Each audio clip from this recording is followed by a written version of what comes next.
meeting, to the 55th meeting of the Standing Committee on Procedure and House Affairs.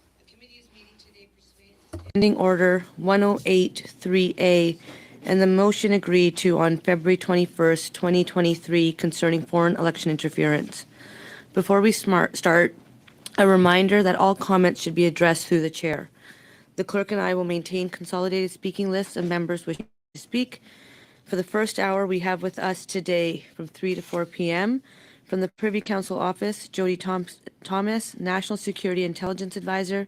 From the Department of Foreign Affairs, Trade and Development, Cindy Termo Sizen, Associate Deputy Minister of Foreign Affairs, and from the Department of Public Safety and Emergency Preparedness, Sean Tupper, Deputy Minister. I just see Mr. Cooper would like the floor real quick. Thank you, Madam Chair. Just a very brief housekeeping matter. I would note that House resources are available up until 11 p.m. this evening, and given that we have 2 hours with witnesses, it is my intent to move our conservative motion that was put on notice that, among other things, calls for Katie Telford to testify before this committee, testimony that is essential to get to the heart of what is at issue, and that is, what did the Prime Minister know, when did he know it, and what did he do or fail to do about Beijing's election interference? And on that basis, Madam Chair, respectfully, I just wish to indicate that you do not have the implied consent of the official opposition to adjourn at 5 p.m. Thank you, Mr. Cooper. So you're not moving your motion at this time? At 5 p.m.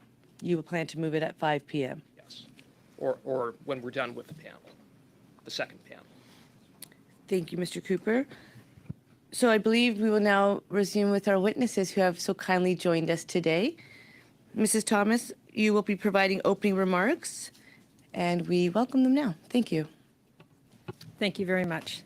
Thank you, Madam Chair, and members of the committee for the opportunity to appear today with colleagues.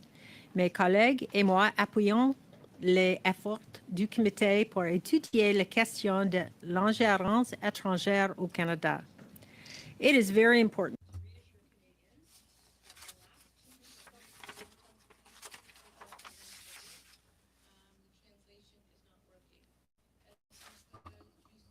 Savoir si on l'interprète peut monter. Yes, can you hear the interpreter? Can people hear the interpreter? Yeah. Thank you. Thank you, Madam Chair, members of the committee, for the opportunity to appear today with my colleagues. My colleagues and I support the committee's efforts to study foreign interference within Canada. It is very important to reassure Canadians that the last two federal elections were fair and legitimate. Canadians have questions about foreign interference attempts during the last elections, and we will endeavour to answer those questions in the most transparent way possible, within the limits of the law. We as national security officials have a duty to protect classified information. Unauthorized sharing of classified information is in fact prohibited by the Security of Information Act. That is not to say that we cannot or should not talk about foreign interference, which is not a new phenomena, nor is it unique to Canada. Like others, we believe this threat is on the rise and increasingly complex. The greatest foreign interference threat to Canada comes from the People's Republic of China, though other states like Russia and Iran are also attempting to covertly or coercively interfere in our affairs. As highlighted in many public reports, including from CSIS and the National Security and Intelligence Committee of Parliamentarians, foreign interference takes on many forms, such as undue pressure on politicians, staff, and public servants to obtain information or sway decisions. Intimidation of diasporas or other communities, including, for example, by denying visas to visit family. Mis- or disinformation to weaken Canada's societal cohesion. We have seen this play out in the context of Canada's support to Ukraine. Encroachments into our territory or networks for intelligence collection. Theft of our science, data, and research. Measuring the short and long-term impacts of foreign interference is a challenge. We know that it costs Canada tens of billions of dollars annually in lost profitability. erodes Canadian technological advantages, particularly in emerging technologies, undermines national unity and sows discontent, threatens the safety of targeted individuals and their entourage or families, and challenges democracy. Over the past few years, we have taken a number of steps to more effectively detect, deter, and counter foreign interference in all of its forms, including, but not only, during election periods. One effective way to do so is to talk about the threat and how we mitigate it without jeopardizing the sources and techniques used to gather intelligence and keep Canadians safe. As I said, one of our responsibilities as senior officials of the security and intelligence community is to be as transparent as possible without further challenging national security or further damaging trust in our democratic institutions. As such, we have been engaging with communities, academia, industry, and politicians to raise awareness and provide tools to help address this broad, complex threat. Such tools include the Security and Intelligence Threats to Election Task Force and the Critical Election Incident Public Protocol. These mechanisms helped ensure that the 2019 and 2021 federal elections were indeed fair and legitimate, despite foreign interference attempts. As described by Minister Blair in a December 2020 letter to members of Parliament, our broader counter foreign interference toolkit also includes countering mis and disinformation, including using active cyber tools and leading the G7 rapid response mechanism, enhancing research security, including with guidance to research granting councils, protecting our networks from malicious actors, including through the creation of the Canadian Centre for Cybersecurity, investigating, disrupting, and/or prosecuting foreign interference activity. We cannot paint an overly optimistic picture. Things change, tools and methods change. Our adversaries adapt quickly and find innovative ways to interfere in our affairs, and so we must continue to learn, including from one election to the next, to refine our collective defenses and adapt to this evolving threat. Part of this is better informing Canadians of the threats we face. I will stress again that this must be done responsibly without putting at risk the physical safety of our human resources, our human sources, and employees by publicly divulging classified material. Given the very nature of intelligence, individual reports, when taken out of context, may be incomplete and misrepresentative of the full story. We must also carefully consider that, as recently suggested by Senator Shugart, in some cases, publicly disclosing intelligence on foreign states' specific attempts to interfere may ultimately play into their hands, including by potentially affecting outcomes of electoral processes and creating confusion. To conclude, while I was not in my current role in 2019 or 2021, I speak for the security and intelligence community when I say that we are clear-eyed in understanding the challenge posed by foreign interference. We are taking concrete steps to strengthen our counter-foreign interference approach, including by making sure that those who engage in such activities face consequences. Again, as Minister Blair stated in his letter to members of Parliament, we cannot always make government actions public in this sphere. Our sustained efforts make a difference in the lives of Canadians. Once again, thank you. My colleagues and I will be pleased to answer your questions. Thank you, Madam Chair. Thank you very much. We'll now go into our question round, starting with 6 minutes, starting with Mr. Cooper, followed by Mr. Fergus, suivi par Madame Normandin, et puis Mr. Followed by Madame Normandin, and then Mr. Julian. Thank you very much, Madam Chair. Thank you, Ms. Thomas, and to all of the witnesses for making yourself available this afternoon. I'll direct my questions to Ms. Thomas. On February 24th, 2023, Sam Cooper of Global News reported that 3 weeks before the 2019 election, CSIS officials gave an urgent briefing to senior aides in the Prime Minister's office, warning them a then Liberal candidate, who is now a sitting Liberal MP, had received assistance from Beijing's Toronto consulate in his nomination campaign. On what date was the Prime Minister briefed about this? As I stated, I was not in this job in 2019. And so I do not know when the Prime Minister was briefed. And I realize you were not in that job, but would you undertake to confirm the date that the Prime Minister was briefed about that? I will certainly do that. And as you're aware, the director of CSIS will be here at this Thank committee. you, so you will undertake to do Yes. that. Thank you very much. What are the names of the senior aides in the Prime Minister's office who were briefed by CSIS about Beijing's interference to help this then Liberal candidate and now sitting Liberal MP? I was not at that briefing.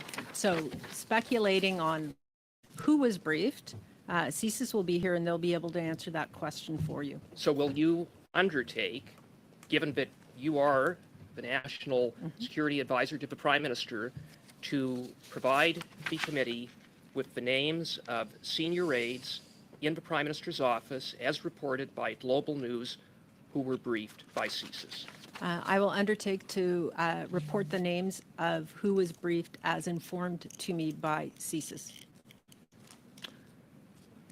Robert Fife and Stephen Chase, in a February 17th, 2023 article in the Globe and Mail, reported that the Prime Minister received a national security briefing last fall in which he was told that Beijing's consulate in Toronto was involved with assisting 11 candidates in the 2019 election. On what date was the Prime Minister briefed about this? I don't have my calendar in front of me. Well, can I you will give you that date. You will undertake to provide that date. Thank you very much. On November 7th, 2022, Sam Cooper of Global News reported that the Prime Minister and several cabinet ministers received a series of briefings and memos about Beijing's efforts to subvert Canada's democratic process, including interfering in the 2019 election. Can you confirm that the Prime Minister was briefed about this? The Prime Minister is briefed quite continuously on foreign interference. I asked a very specific question, and that was in regards to what Sam Cooper reported on November 7th, 2022. Was the Prime Minister briefed? What is the date you're asking about his briefing? You're telling me the date of the report, not the date of the briefing. That began in January of 2022. Since January 2022, I will give you the dates when we've briefed the Prime Minister formally. We also have informal discussions with him frequently about foreign interference and the activities in the national security community. So put it this way, will you undertake to provide the dates that the Prime Minister was briefed with respect to Sam Cooper's report of November 7th, 2022? I can't give you the dates that the Prime Minister was briefed about media reports. I can tell you the dates he was briefed about foreign interference. Okay, so with that, how many times was the Prime Minister briefed about Beijing's interference in the 2019 and 2021 elections? The Prime Minister would have been briefed on foreign interference in the elections multiple times between 2019 and 2021 and 2022. We will endeavor to get you those dates. So you will undertake to provide the dates and the agencies and those involved in briefing the Prime Minister? We will endeavor to get the dates for you. Every instance that he was briefed in respect of Beijing's election interference? I will do my best. But again, I was not in this job at the time. Okay. A redacted report entitled Daily Foreign Intelligence Brief, dated February 21st, 2020, from the Intelligence Assessment Secretariat at PCO provided to this committee in the production process states that there were, quote, subtle but effective interference networks, end of quote, by Beijing in the 2019 election, and provides the following assessment, quote, investigations into activities linked to the Canadian federal election in 2019 reveal an active foreign interference network, end of quote. On what date did the PCO share this information with the Prime Minister? That information is widely circulated and is available in daily reading packages. And the Prime Minister would have received that. It would have been in a daily reading package. And would any ministers have received that? In all likelihood, yes. Thank you. Mr. Fergus? Mr. Fergus, thank you, Madam Chair. Here today. Can you briefly describe what foreign interference means to the national security and intelligence agencies? And, because here we're talking about electoral interference, but I'm certain the definition is larger than that it deals with academia, businesses, and other aspects of society. Could you briefly outline what foreign interference means to your community? I'm happy to. Mr. Tupper is the Deputy Minister responsible for the agency, so perhaps he would like to weigh in. It's a great question because it is a complex web of activity. We take very much a whole of society approach to looking at foreign interference. You noted a number of areas that we look at: democratic institutions. We look at particular communities within the country to ensure we have an understanding of what's going on and the kind of interference that may be occurring in diasporic communities. We pay attention to economic and national security issues in terms of attempts to disrupt our economy. So that might be looking at banks and the rules and regulations that surround and protect our financial institutions. Certainly on the international affairs side, we would have fairly comprehensive reporting and awareness of our activities and our partnerships with our allies to jointly work together. And then finally, we pay an inordinate amount of attention to our critical infrastructure. The disruption of our grids, of our pipelines, would have massive disruption in our communities, so we pay a lot of attention to that.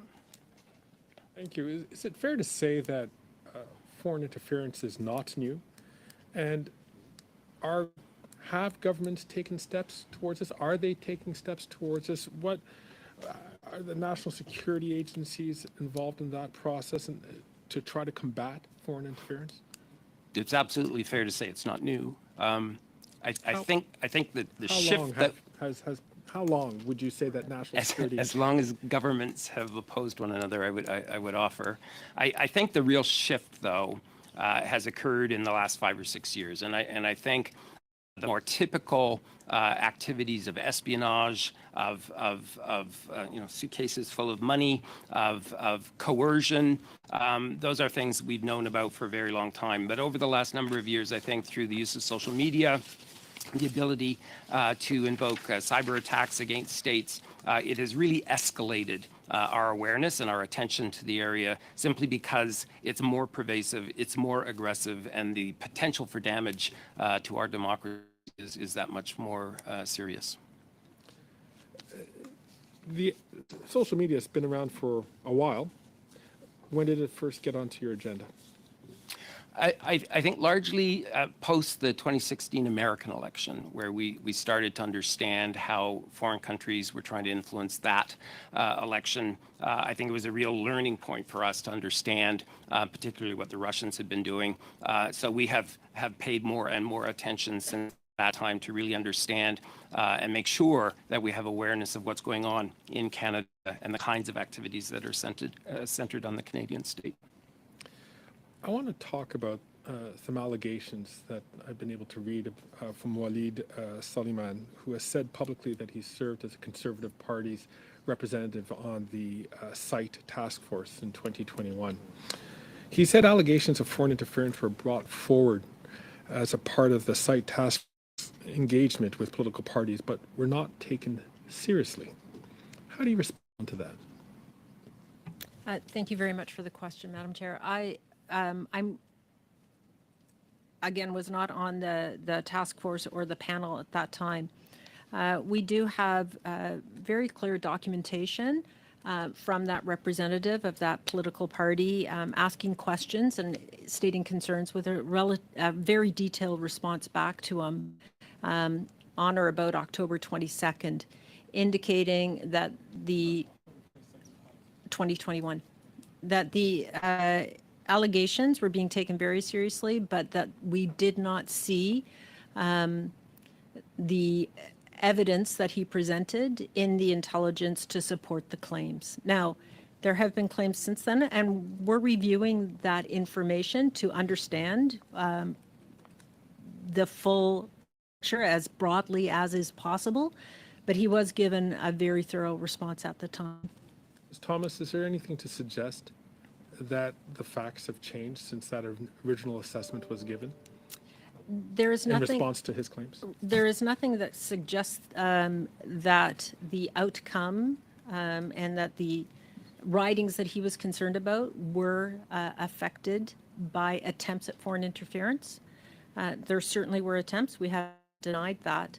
But intelligence evolves and we get more information. We obtain more information. There's more sources that become available, and we have to continuously assess the picture and our understanding of any given situation. And so information has come to light since that response was given, and I've asked that we just review it and be able to understand and answer questions about it. Thank you. Were there other allegations which were brought forward at the time from other parties? Not that I'm aware of, no. Thank you very much, Madam Chair. Thank you very much. Madame Normandin, bienvenue. Ms. Normandin, welcome. You have 6 minutes. Thank you. Ms. Thomas, earlier you stated that you were not in your job at the time when allegations about a liberal candidate who had been helped by China, you were not there when those allegations came out, but you were there when the Prime Minister said it was not the role of CSIS to determine who should and shouldn't be allowed to run.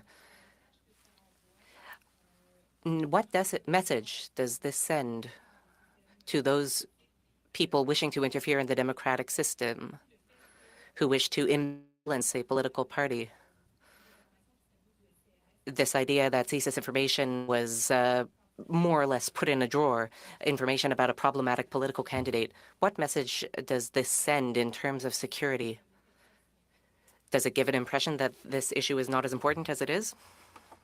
Question, Madam Chair. I would suggest that that's not the conclusion I would draw. The conclusion I would draw is that CSIS provides information. They build an intelligence picture. They investigate, and they provide information to decision makers up to and including the Prime Minister. I agree with the Prime Minister. CSIS does not determine who should be a candidate and who should not. They provide for all parties where there is a concern, and if there is a concern, information that parties then use in their nomination processes for their own purpose and according to their own rules, regulations, and bylaws that govern that party. CSIS provides information to decision makers. Merci. À partir du Thank you.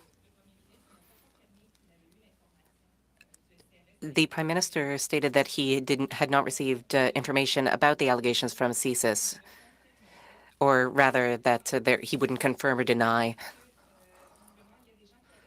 I want to talk about the fact that there were people who had information and provided it to the media. What message does this send in terms of national security? The fact that some CSIS employees seem to be risking their very careers just to leak this information to the media. Is the message being sent that the Prime Minister didn't take it seriously enough in the first place? Thank you very much for the question. It's a very important question. We in the public service are the guardians of protected information. We share information to those people who have security clearances or are in roles of authority where they can make decisions. The unlawful sharing of information and the inappropriate sharing of information, I believe, jeopardizes our national security. It jeopardizes institutions, and it puts people at risk, both employees and subjects of investigations at unnecessary risk, and it's very concerning. I'm not going to speculate on the motivations. Comme c'est une question qui Seems to be an essential question. This idea that information was leaked to the media. Does this not justify the need for a public inquiry, a more wide-ranging public inquiry, to examine issues of interference in depth? inquiries like this one, I think, are very important in terms of understanding what happened, and so I applaud that you are doing this.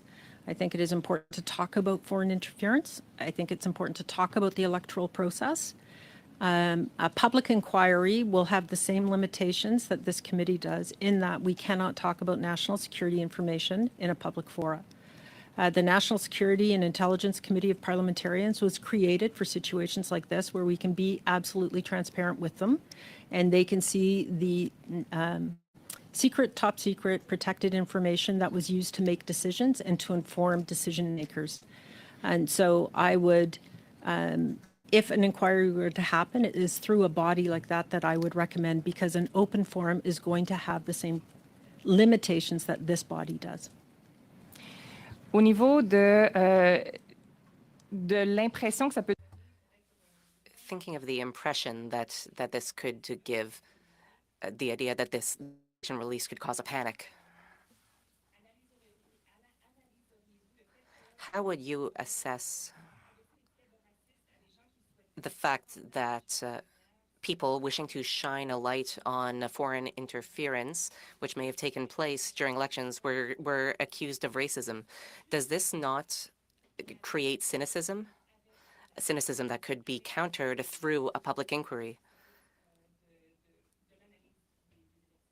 or through groups insured with analyzing elections? Are we not contributing to cynicism?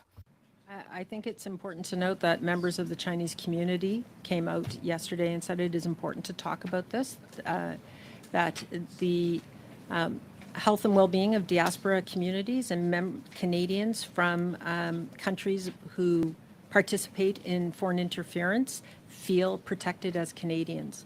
And I think that is a really essential element of having a nation as multicultural as ours, is that Canadians do feel equal and do feel protected by the national security community. I think that is why the work that is being done on foreign interference is so important, because it does ultimately protect citizens. Merci, Madame. Thank you. 6 minutes for you. Mr. Julian, I see your lips moving, but I don't hear your voice. So do we want to try that again? You are on mute, but I don't hear you. Is it your headset that's muted? Is there buttons on your headset? There is not. Okay, that's interesting. Do you want to unplug it one time and plug it in again?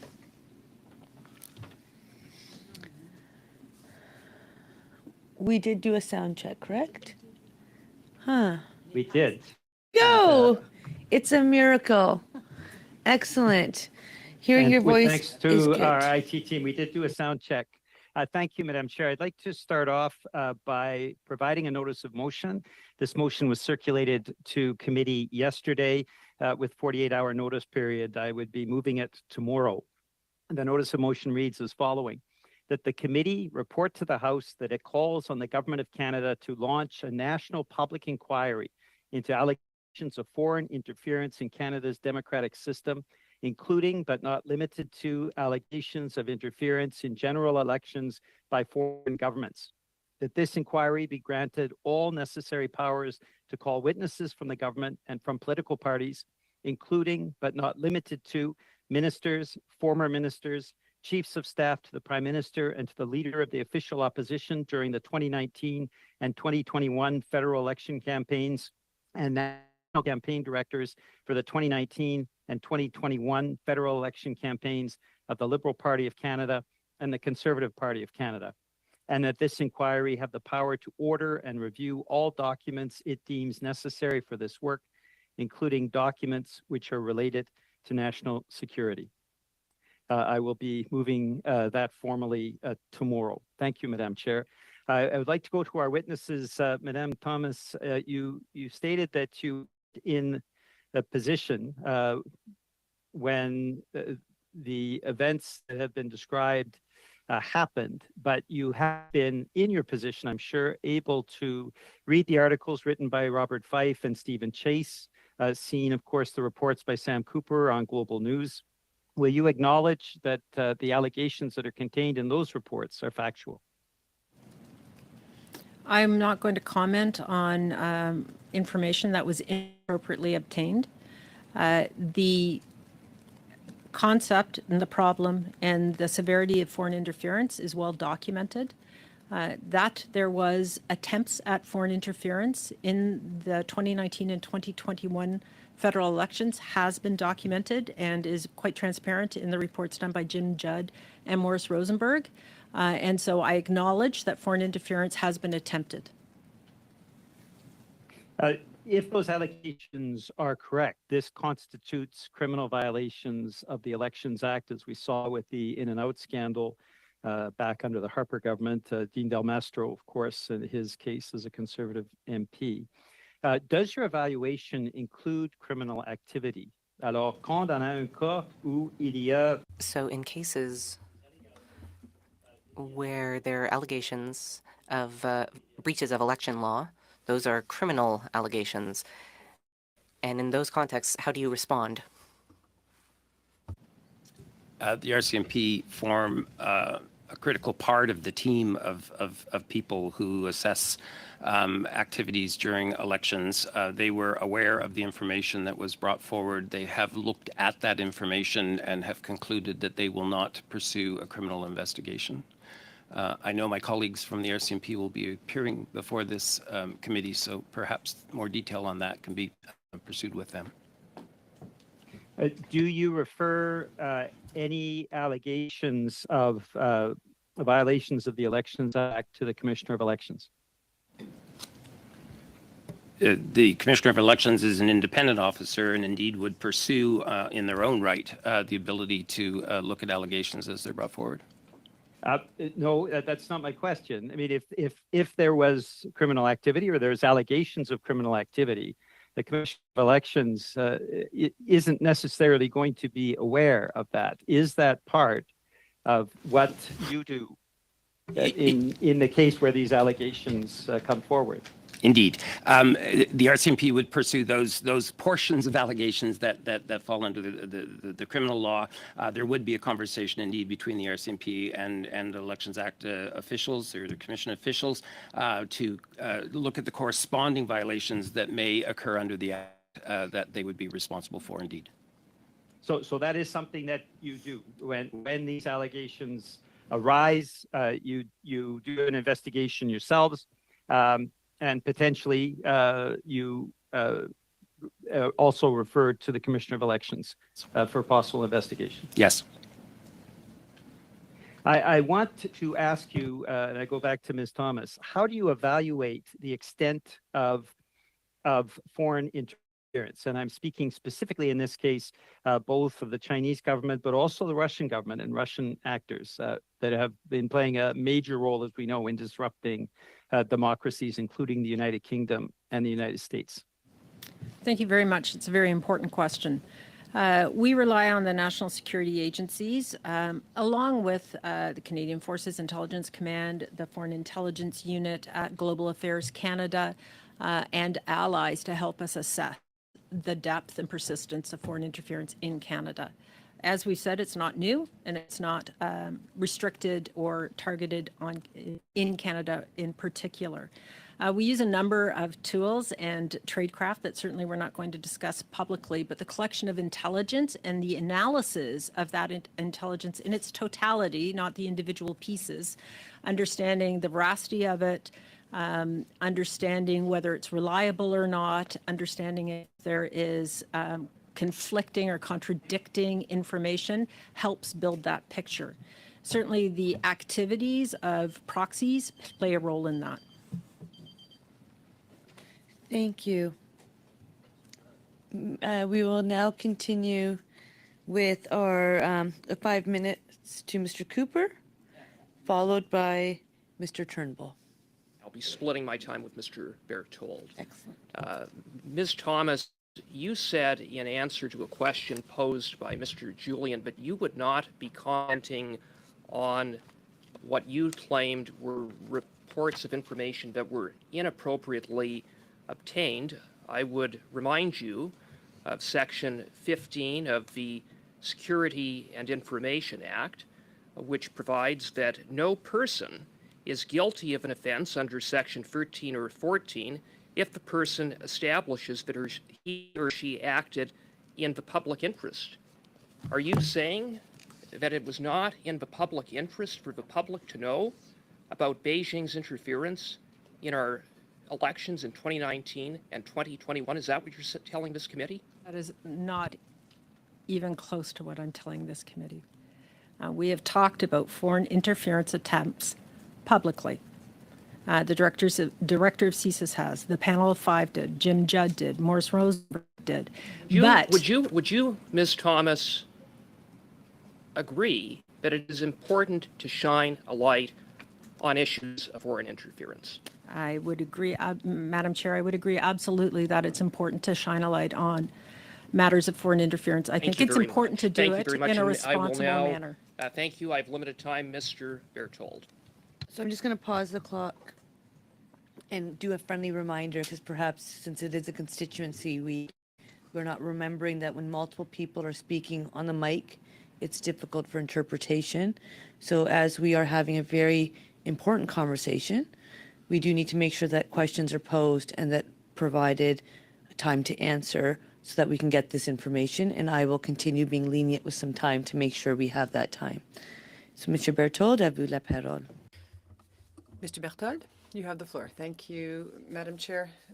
Ms. Thomas, you said several times you're not present in 2019 nor 2020, that you recently assumed this position. So did you receive a transition book from your predecessor? In fact, I did not receive a transition book from my predecessor. However, I had individual meetings with all the heads of the security agencies and my colleague deputy ministers. So since you've been in this position, have you been made aware of certain information that was reported in the Sean Cooper's article in November 7th, 2022 before it became public? I've read significant amount of intelligence about foreign interference in Canada, and some of the information I've read goes back and is dated in 2018, 2019. Did you share that information directly with the Prime Minister? I did not share information with the Prime Minister independently of incidents that occurred before I was here in this job. Did you discuss these incidents since then with the Prime Minister? While I'm not going to reveal what I have discussed with the Prime Minister, we have had very detailed and thorough conversations on foreign interference. Who participates in this type of meeting? There are a range of people, certainly people on his immediate staff, members of the national security community, and often the clerk of the Privy Council. Is it possible for you to send us a list of the people who participate in these briefings on foreign interference? I can give you general lists, yes. You also mentioned earlier that several ministers were informed through these daily briefings concerning foreign interference. Could you please tell us which ministers participate in these types of briefings? What I said was that the daily foreign intelligence bulletin that was referenced in a previous question is distributed broadly to those who have clearance to read, and it is provided to some ministers. Has it ever happened for you to have discussions with the Prime Minister and other cabinet members with respect to these daily briefings on the subject of the Chinese foreign interference? The daily foreign intelligence briefing is an assessed piece that gives highlights of what's going on in terms of foreign interference on a range of subjects. I don't normally use it as a basis for briefing. Normally I use, and it's not necessarily me briefing, the briefing material generally comes directly from the National Security Agency rather than the assessed piece. But sometimes during your briefings with the Prime Minister, are other cabinet members participating in these briefings? There are a range of briefings, but especially on the topic that's at hand today. Unless it is a discussion in cabinet or a cabinet committee, the briefings are with the Prime Minister. Merci beaucoup. Thank you very much. I could ask you the same questions as to information for Sam Cooper's Global News and Global News reporting, as well as Robert Fife and Stephen Chase from February 17th. I imagine that you will respond that in several you received information in several reports. Thank you. Mr. Turnbull, up to 5 minutes for you. Thank you, Madam Chair, and thanks to our witnesses for being here today. Ms. Thomas, I'm going to focus on some short answer questions to you, so I hope you can keep your answers short, if possible. We've seen a number of concerning allegations over the recent weeks with all the reporting that's been going on. So I want to get a very clear answer to this important question. Do you agree that if CSIS, through its intelligence gathering, becomes aware of illegal activity, that information should be referred to relevant authorities for further investigation? The simple answer to that question is yes. Perfect. Thank you. And there were, I want to follow that up with some specific examples in the media reporting. There were reports that CSIS allegedly became aware of instances where the difference between the original political donation and the refund a person gets at tax time was returned to donors. So first, would you agree that that constitutes an illegal activity? That report was in the media. Of course, the intelligence that backs it up is more complex than is probably evident in the single clip or piece of that report that's been revealed in the media. If there is a concern about criminal activity, the RCMP receives the intelligence. They are responsible for determining what they will investigate and what they will pursue. As you're very well aware, police independence is a critical element of Canadian law enforcement and our judicial system. So my understanding is that that would be an illegal activity if those allegations were true, and CSIS would then be required to refer their intelligence to the RCMP and the Commissioner of Elections, or both, through either the site task force or otherwise. Is that not true? There are many ways that CSIS could refer information. They work very closely with the RCMP, and they have a number of mechanisms to ensure the RCMP receives intelligence for their own purposes, and when they have a complete enough picture to refer to the RCMP. Okay, great. And so if charges were laid, obviously that would become public, would it not? There's a lot of process before charges are laid, but yes. If charges were laid, if there were an investigation, yes. Thank you. And Mr. Tupper, I wondered if you could comment on the next question, which is, do you know if the RCMP received information from CSIS on this particular allegation around political donations? And is the RCMP investigating any matters regarding foreign interference in the last election? I can confirm that the RCMP is not investigating any of the allegations that are arising from the last election. On the specifics of the question of the first part of your question, I will endeavor to come back because I don't have specifics on that. Thank you. I appreciate that very much. So with regards to another CSIS or another report that CSIS allegedly found that business owners hired international Chinese students and assigned them to volunteer in election campaigns on a full-time basis. I want to ask the same question. So would you agree that this would constitute or would be an illegal activity? So Ms. Thomas, to you. I can't say that that would be an illegal activity, and I would have to have more information, and certainly I'm not the arbiter of what's illegal. Sure, okay. Well, I myself can confirm or feel very strongly that this would constitute an illegal activity if it were true. And if so, if there was evidence to suggest that that's true and intelligence, then CSIS became aware of that illegal activity, then it should obviously, as per our previous lines of questioning, would have to turn that information over to appropriate authorities. Is that not true?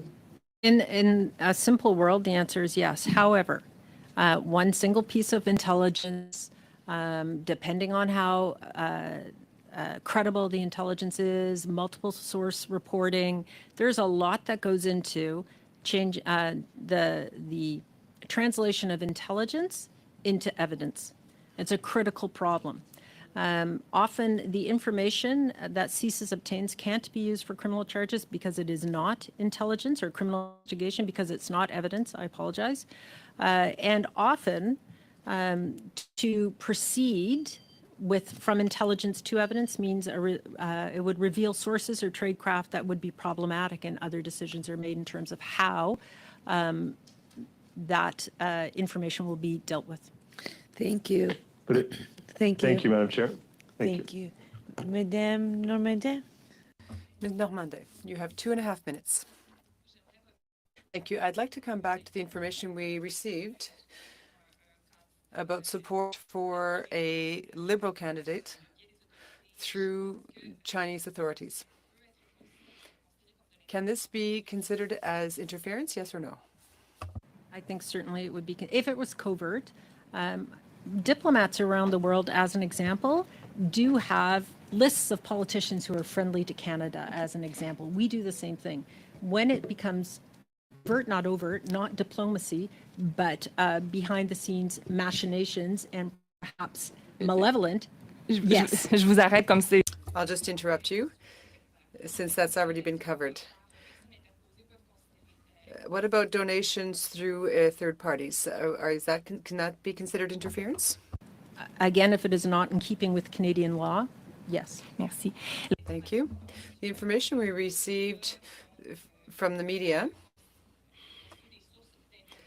can constitute sources of interference. So I would like to know whether it was discussed that that information be made public before we heard about it through the media. Again, that intelligence would likely not be made public for the reasons I have cited previously, but the discussion about foreign interference and the attempts at foreign interference to affect the election have been discussed publicly. Thank you. Insofar as we know that the Chinese Communist Party exerts great pressure on the diaspora to achieve certain results, I would like to know, if we don't make interference information public, how can we protect the Chinese diaspora here, which is being threatened and pressured with threats of revoked visas and so forth? Everyone wants to jump in. There's a rush. Thank you for that question. It's a super important question. The ability to build a trusting relationship with diaspora communities in the country, between those communities and government institutions, is just critical to our work. To that end, we engage directly with those communities. I have an advisory board to me directly that helps me understand how we can better work with those communities.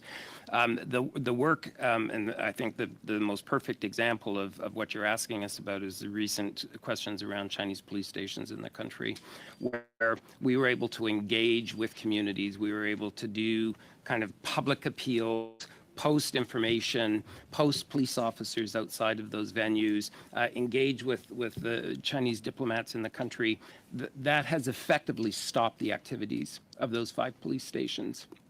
So it is working through the community, working in a public way as best we can, that allows us to resist and to push back against those kinds of foreign interference. Thank you.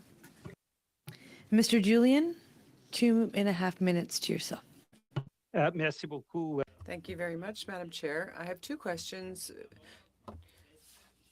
First of all, did I correctly understand that it is automatic if there are allegations about criminal activity to go beyond the electoral lies? Is it automatically referred for investigation? Or is this something that agencies verify themselves before passing it on? Touched on just briefly, which is the impact of Russian state actors. We saw their impact in the 2016 election of Donald Trump, in the Brexit referendum, the massive subsidies going into the United Kingdom Conservative Party.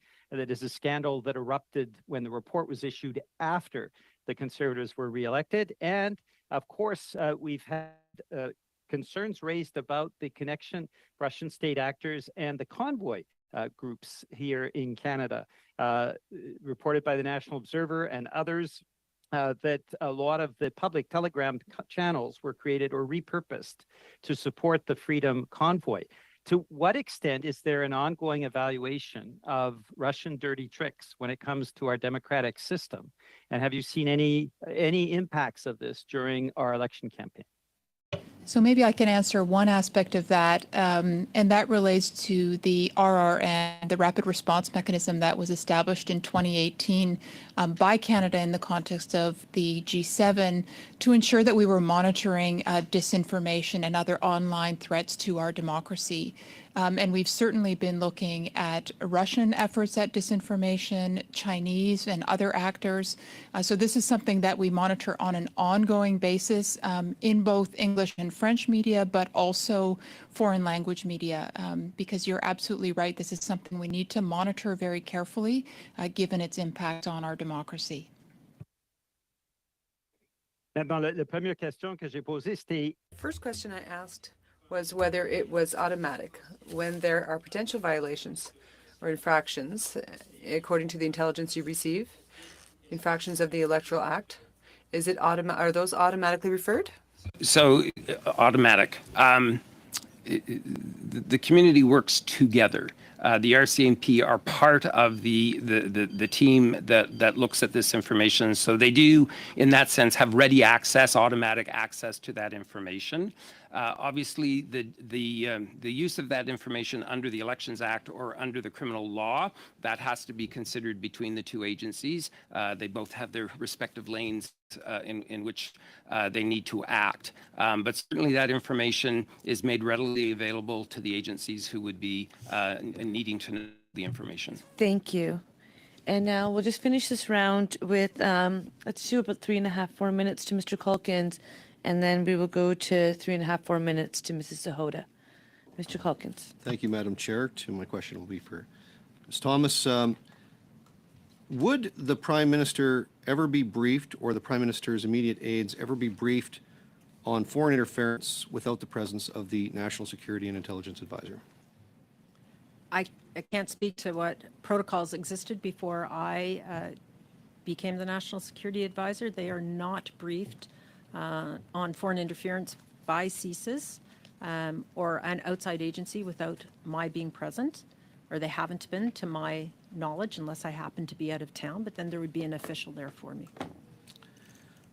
In the event during an election campaign that a political entity lodged a complaint or provided intelligence during the election process that foreign interference was happening in a particular riding, would that information be shared with the Prime Minister? It would not. Where would that information go? That information comes from the security cleared member of each party that has been discussed in terms of how they will interact with the panel, and that information would go to the panel of 5 and the site team. Thank you very much. I just want to talk a little bit about a comment that you made at the Defense Committee in December of 2022, where you said no money was exchanged during the 2019 election. And I believe your quote was, "The news stories that you've read about interference are just that, news stories. And we have not seen any money going to 11 candidates, period." Can you confirm that those were your words before the Defense Committee? I can't confirm that that was my exact quote, but the connection that was being made between 11 candidates and $250,000 is inaccurate. So in light of the stories that have come out this week, including those from Robert Fife and Stephen Chase about an illegal donation to the Trudeau Foundation in 2015, do you still feel like your statements from that December are accurate? I feel that my statements from that statement about that particular situation were accurate. Would you confirm with me that, because you've referred to the NSICOP committee as a mechanism that we can be assured that information is being shared, can you confirm that a member of NSICOP is not allowed to share information with his or her colleagues or his or her leader? That is the premise of that committee. And that would be your expectation, that information would be shared? It would be my expectation. Would an NSICOP report ever be released to the public without going through your office or the Prime Minister's office? The committee's unredacted reports are shared with the Prime Minister and redacted reports are released to the public. Thank you, Madam Chair. Thank you. Mrs. Sahota, 3 minutes to you. Thank you, Madam Chair. My question is to Ms. Thomas. I understand that CSIS has authorities to disrupt attempts of foreign interference. And while you probably can't get into operational matters, can you explain the types of tools that CSIS has available to disrupt foreign interference? And if there's any specifics, I'd like to specifically have you mention what those tools are. I don't think those are comments that I can make in an open forum. Okay. How about, for example, if CSIS was aware that a foreign official, more specifically someone who works at a consulate trying to interfere in a Canadian election, would CSIS have the mandate to respond? Could they, for instance, endeavor to use a tool and just go and speak to that official at that consulate? Certainly, they can use threat reduction measures, which is what they're formally called, to go speak to an individual, and they can also speak to the person being targeted. Can you assure this committee that CSIS endeavors to use the tools, at least, even if you can't get into specifics of what those tools are, that they at least endeavor to use those tools if and when they feel that there is a need because of foreign interference?